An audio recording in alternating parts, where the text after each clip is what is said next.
Hello everyone, कैसे हो आप सब। मेरा नाम है पुलकित और आज की क्लास में हम नया चैप्टर स्टार्ट करने जा रहे हैं। Chapter number 11 algebra. ठीक है, अलजेब्रा बेसिकली एक ब्रांच है। मैथमेटिक्स में कई सारी ब्रांचेस हैं, जैसे आपका ट्रिग्नोमेट्री है, कैलकुलस है, ज्योमेट्री जो आपने 4th और 5th चैप्टर में पढ़ा था उसको ज्योमेट्री ब्रांच बोलते हैं। उसी तरीके से अलजेब्रा भी आपका एक ब्रांच है। ठीक है, ऐसी कई ब्रांचेस हैं मैथमेटिक्स में। हमें थोड़ा थोड़ा मतलब पढ़ना रहता है, इसलिए हम लोग हर ब्रांचेस से कुछ कुछ डिटेल में पढ़ते हैं। ठीक है, जब आप हायर क्लासेस में जाओगे तो आपको डीप डाइव मतलब कि हर एक चैप्टर में काफी मतलब कंसेप्ट सिखाया जाएगा। हर एक जैसे अलजेब्रा ही आप लोग आगे भी हायर क्लासेस में पढ़ोगे तो उसमें कई सारे नए कंसेप्ट, कई सारे एडवांस चीजें आपको पढ़ने को मिलेंगी। बट इस चैप्टर में, इस क्लास में हमें कुछ चीजें ही जानी रहती है। ठीक है, मतलब बेसिक रहेगा और ये चैप्टर काफी इंटरेस्टिंग है। अगर आप ध्यान दे करके कंसेप्ट को सीखो तो आपको खुद मजा भी आएगा इस चैप्टर को पढ़ने में। सो आज का ये हमारा पहला लेक्चर है अलजेब्रा चैप्टर पर। ठीक है, हम आज की क्लास में देखेंगे वेरिएबल्स क्या होता है। ठीक है, वेरिएबल्स क्या रोल प्ले करते हैं अलजेब्रा में। ठीक है, इनसे कैसे आपके क्वेश्चंस, कैसे सॉल्यूशंस इजी हो जाते हैं, इनका यूज क्यों पड़ा, वो हम आज सीखेंगे। ठीक है, सो देखो, उसको समझाने के लिए मैं आपके लिए एक एग्जाम्पल लिया हूं। जैसे नंबर ऑफ चॉकलेट्स हैं यहां पर, ठीक है, और ये रुपीस। चॉकलेट सभी को पसंद है। देखो मैंने क्या किया, जैसे अगर आप दुकान पर जाते हो, शॉपकीपर से पूछते हो एक चॉकलेट की प्राइस क्या है। ठीक है, उसने आपको बताया 5 रुपीज। ठीक है, तो एक चॉकलेट की प्राइस कितनी हुई आपकी? 5 रुपीज। अब सपोज करो आपको अपने भाई के लिए भी चॉकलेट खरीदनी है, तो आपको 2 चॉकलेट्स खरीदनी है, तो क्या प्राइस आई? 10 रुपीज आई। ठीक है, अगर 3 चॉकलेट लेनी है तो 15 आई। ठीक है, इसी सीक्वेंस में हम आगे बढ़ते जा रहे हैं। तो इसको अगर आप ऐसे देखो कि अगर आपको 1 चॉकलेट खरीदनी है तो आपको कितना रुपीस पे करना पड़ेगा? 5 रुपीस। ठीक है, और अगर 2 चॉकलेट्स खरीदनी है तो कितना रुपीस देना होगा? 10 रुपीस देना होगा।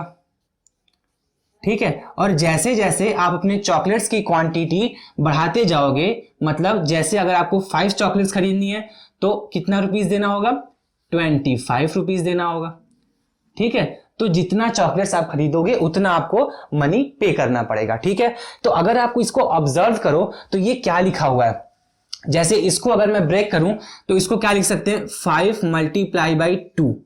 ठीक है, इसको क्या लिख सकते हैं? 5 मल्टीप्लाई बाई 3। ठीक है, उसी तरीके से 20 को क्या लिखा जा सकता है? 5 मल्टीप्लाई बाई 4, और ये 5 मल्टीप्लाई बाई 5। ठीक है, अब आप देखो जितना चॉकलेट है, जितना आपको नंबर ऑफ चॉकलेट चाहिए उसका हम मल्टीप्लाई कर रहे हैं कितने में? 1 की प्राइस में। मतलब 1 चॉकलेट की जो प्राइस है उसमें आप मल्टीप्लाई कर रहे हो नंबर ऑफ चॉकलेट्स के लिए। इसका मतलब क्या हुआ, हम इसको ऐसे भी लिख सकते हैं। ठीक है, देखो अभी समझाता हूं मैं क्या लिखा हूं। देखो 5n, इसका मतलब क्या हुआ? 5 यहां पे कांस्टेंट है और जो मैंने ये n लिखा है इसी को हम बोलते हैं वेरिएबल। ठीक है, अब वेरिएबल की जरूरत क्यों पड़ी? जैसे देखो आपको एक चॉकलेट खरीदनी थी तो आपको 5 रुपीज देना पड़ा, 2 चॉकलेट्स के लिए 10 रुपीज। अगर सपोज आपको पूरा एक बंच खरीदना है, ठीक है, सपोज 100 चॉकलेट्स हैं, तो 100 के लिए आप 5 अगर 100 टाइम्स ऐड करो तो उतना आपको मनी देना पड़ेगा। उसी चीज को सिंप्लीफाई करने के लिए, ठीक है, अपना कैलकुलेशन आसान करने के लिए हम वेरिएबल्स का यूज करते हैं। अब 5n मतलब बेसिकली यही लिखा हुआ है। देखो 5 का n में मल्टीप्लाई है, मतलब कि आपको एक चॉकलेट की प्राइस पता है तो जितना भी नंबर ऑफ चॉकलेट्स आपको खरीदना है वो यहाँ पे n हो गया। ठीक है, जैसे देखो 1 चॉकलेट थी, ठीक है, तो 5 इंटू 1 कितना हो जाएगा? 5 इंटू 1 अगर आप करो तो रिजल्ट क्या मिलेगा? 5 मिल जाएगा। ठीक है, और अगर 2 चॉकलेट चाहिए तो देखो 5 multiply by 2, result will be 10। You have to pay 10 rupees to the shopkeeper. ठीक है, ये क्या है आपका? जो ये 1 है, ये 2 है, ये आपकी n की वैल्यू है। ठीक है, इसका मतलब क्या हुआ? देखो अब n की वैल्यू लगातार चेंज हो रही है, जितना आपको चॉकलेट्स चाहिए उसी के अकॉर्डिंग आपकी वैल्यूज चेंज होती जा रही है। तो n यहां पर वेरिएबल हुआ। वेरिएबल मतलब होता है जिसकी वैल्यू लगातार चेंज करे, वेरी करे। ठीक है, मतलब उसकी कोई वैल्यू फिक्स नहीं होती है। जैसे अगर मैं 5 लिख दूं तो ये फिक्स है, ये कांस्टेंट है। इसी तरीके से 10 या सपोज 7, ये सब क्या है? ये आपके कांस्टेंट हो गए।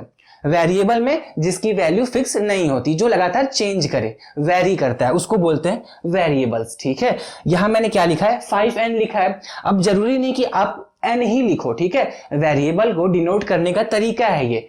इसका मतलब ये नहीं कि n ही लिखना है, आप वेरिएबल को किसी भी नाम से लिख सकते हो।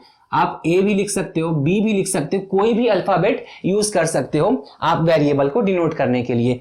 जैसे मैंने 5n लिखा, यहां पर आप 5b भी लिख सकते थे, ठीक है, 5b भी लिख सकते थे। ये क्या होता, ये एक्सप्रेशन होता, ये एक्सप्रेशन होता आपको नंबर ऑफ चॉकलेट्स खरीदने के लिए। अगर आपको कैलकुलेट करना रहेगा तो आप उसकी हेल्प से कैलकुलेट कर सकते हो। अब जैसे सपोज आपको 100 चॉकलेट्स खरीदनी थी, ठीक है, तो 100 के लिए n की वैल्यू क्या हो गई, 100। नंबर ऑफ चॉकलेट्स कितनी है हमको खरीदनी है, n की वैल्यू 100 दे रखा है, ठीक है।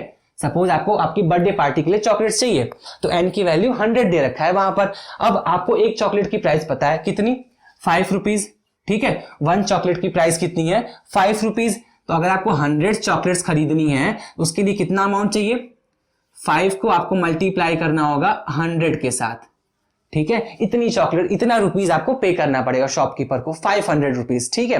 उतने में आपको 100 चॉकलेट्स मिल जाएंगी। तो जो ये यन हुआ ना, ये लगातार चेंज कर रहा है। तो जो भी वैल्यू लगातार चेंज करती है उसको हम लोग वेरिएबल बोलते हैं। ये वेरिएबल से हम लोग देखो कैलकुलेशन कितना सिंपल हो गया।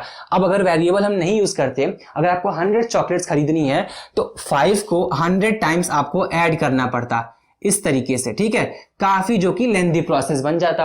तो उसी के लिए हम लोग यूज करते हैं वेरिएबल्स का, ठीक है। तो वेरिएबल का बेसिक कंसेप्ट यही था कि इसकी हेल्प से हमारा कैलकुलेशन इजी हो जाता है। और ठीक है, जैसे अब कितना भी चॉकलेट्स खरीदना हो आपको क्या लगाना पड़ेगा, 5 मल्टीप्लाई बाई n, ठीक है। अब जैसे सपोज एक दूसरा एग्जांपल ले लेते हैं। जैसे इस केस में तो n क्या हो गया, नंबर ऑफ चॉकलेट्स के लिए। अब सपोज करो अगर आपको कोई पैटर्न ड्रॉ करना है, ठीक है, मैच स्टिक की हेल्प से, जैसे आप लोग की बुक में दिया भी होगा। सपोज करो मुझे ई बनाना है, ठीक है, मैच स्टिक की हेल्प से मुझको ई बनाना है। ये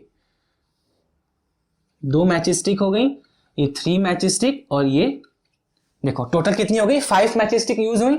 पहली मैच स्टिक ये हो गई, दूसरी ये हो गई, तीसरी ये हो गई पूरी, चौथी एंड देन ये 5th वन, ठीक है। 5 मैच स्टिक मिल करके आपका एक पैटर्न ड्रॉ हुआ, किसका, ई का, ठीक है। अब सपोज करो इसी में आपको एक और ई बनाना है, ठीक है। देखो अब यहां पे कितना यूज हुआ, 5 यूज हुआ है, ये याद रखना आप लोग, ठीक है।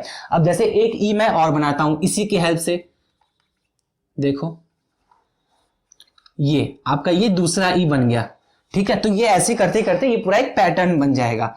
तो इसके लिए आपको कितनी मैच स्टिक की यूज पड़ी, 10 मैच स्टिक। 1 के लिए 5, 2 के लिए 10 यूज हुआ, ठीक है। फिर सपोज यहां पे एक पैटर्न आपने और बनाया, आपका मन कर गया, आपने एक पैटर्न यहां पे और ड्रॉ कर लिया। अब ये कुछ इस तरीके से दिखेगा। तो इसमें कितनी मैच स्टिक यूज हो गए, 15 हो गए, ठीक है। तो आपको यहां पे क्या पता चल रहा है, जैसे अगर नंबर ऑफ ई, जो नंबर ऑफ ई है अगर वो 1 है तो आपको 5 मैच स्टिक लगेंगी, ठीक है। तो 1 के लिए 5 मैच स्टिक, 1 ई ड्रॉ करने के लिए। अब अगर 2 है तो 10, 3 है तो 15, ठीक है। इस तरीके से उतनी मैच स्टिक आपको लगती जाएंगी। यहां पे क्या हुआ, तो यहां पे कौन सा क्या पैटर्न बन जाएगा आपका, क्या एक्सप्रेशन बनेगा वो देखो, 5 मल्टीप्लाई बाई n, ठीक है। इसी मार्कर से लिख लेते हैं, देखो 5 मल्टीप्लाई बाई n, ठीक है। यहां पे n क्या डिनोट कर रहा है, नंबर ऑफ ईज, ठीक है। कितने आपको ई बनाने हैं वो अगर आपको पता है तो आप काउंट कर सकते हो कितनी मैच स्टिक आपको रिक्वायर्ड होंगी, ठीक है। तो ये यहाँ पे n क्या है, वेरिएबल है। n यहाँ पे क्या है, नंबर ऑफ ईज, कितनी ई आपको चाहिए वो अगर आप यहाँ पे लिख लो। जैसे आपको 3 पैटर्न ड्रॉ करना था, 3, 1 ये 2 ये 3 ईज ड्रॉ करने थे, तो n की वैल्यू 3 हो गई, और 5 का मल्टीप्लाई करेंगे तो क्या वैल्यू आएगी, 15। तो 15 मैच स्टिक इसमें टोटल लगी है, ठीक है। अब जैसे सपोज आपको टी बनाना था तो इसमें कितनी मैच स्टिक लग जाएंगी, 1 एंड दिस वन इज 2, ठीक है। 2 मैच स्टिक की अगर यूज करो आप तो आपको एक पैटर्न मिलेगा टी का, ठीक है। इसी तरीके से इसको आप आगे भी बढ़ा सकते हो, ये 2 ये 3, ठीक है। तो यहाँ पे क्या कितनी मैच स्टिक की बन रही है, 2। तो यहाँ पे क्या पैटर्न बनेगा, 2 मल्टीप्लाई बाई n, ठीक है। इसके केस के लिए 2 मल्टीप्लाई बाई n बन जाएगा, ठीक है। यहां पे जैसे जैसे आप n की वैल्यू वेरी करोगे, चेंज करोगे, आपकी वैल्यू चेंज होती जाएगी। यहां पे n क्या रिप्रेजेंट कर रहा है, नंबर ऑफ टीज रिक्वायर्ड, जितना टी चाहिए वो यहां पे पुट करो, आपकी वैल्यू निकल आएगी, ठीक है। तो 2 यहां पे कांस्टेंट हो गया, n यहां पे वेरिएबल हो गया, ठीक है। और 2n मतलब कि सिंपल सी बात है, अगर ऐसी कोई चीज लिखी है ना, इसका मतलब होता है 2 आपका मल्टीप्लाई हो रहा है n के साथ, ठीक है। ये 2n मतलब कि ये लिखा हुआ 2 मल्टीप्लाई विद n, ठीक है। इसी तरीके से अगर आपका कोई भी पैटर्न दे रखा है वो आप इसकी हेल्प से ड्रॉ कर सकते हो, वेरिएबल की हेल्प से। यही टोटल आपका वेरिएबल का पूरा पूरा कंसेप्ट है। अगर आपको वैल्यू पता है ना किसी चीज में कितना चीजें रिक्वायर्ड है तो आप उसको उसकी हेल्प से कर सकते हो।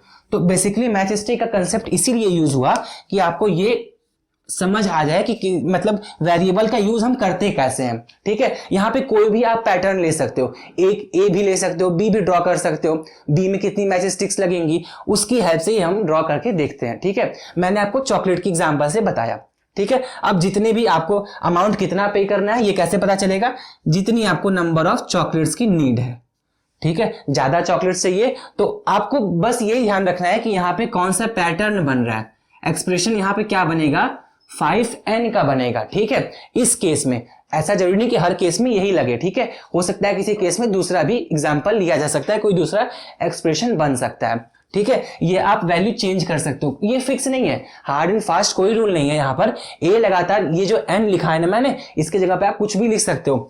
यहाँ पर हम 5x भी लिख सकते थे, 5x, x क्या होता है यहाँ पे, x डिनोट कर रहा है वेरिएबल को, इसे हम वेरिएबल बोलेंगे। ये कांस्टेंट है, जिसकी वैल्यू फिक्स है वो कांस्टेंट होगा, और जो लगातार चेंज कर रहा है, वेरी कर रहा है, उसको बोलते हैं हम वेरिएबल्स, ठीक है। ये आपका बेसिक कंसेप्ट था वेरिएबल के बारे में। नेक्स्ट लेक्चर में जब हम कुछ क्वेश्चंस प्रैक्टिस करेंगे तो थोड़ी ज्यादा आपको क्लैरिटी आएगी। अगली क्लास में हम देखेंगे, हमारे कुछ एक्सरसाइज 1 के हैं उसके कुछ क्वेश्चन सॉल्व करेंगे। इस वीडियो में इतना ही, नेक्स्ट पार्ट हम कल देखेंगे, ठीक है। Thank you.